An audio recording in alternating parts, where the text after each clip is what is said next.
প্রাথমিকভাবে আমাদের জন্য যে সবচেয়ে গুরুত্বপূর্ণ হলো ডিজিটাল রেকটাল এক্সামিনেশন করা। এটা করলেই কিন্তু বেশিরভাগ ক্ষেত্রে আমরা বুঝতে পারি যে প্রস্টেটের ক্যান্সার আছে কিনা।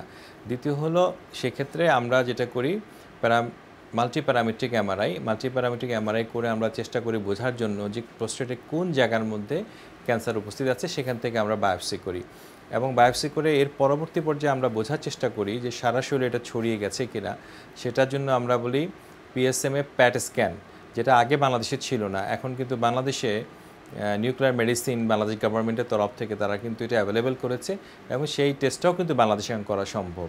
সুতরাং প্রস্টেট ক্যান্সারের কোনো চিকিৎসার বা কোনো ইনফরমেশনের জন্য, ডায়াগনোসিস বা চিকিৎসা কোনো কিছুর জন্য কোনো রুগীকে বাংলাদেশের বাইরে যাওয়ার প্রয়োজন নাই।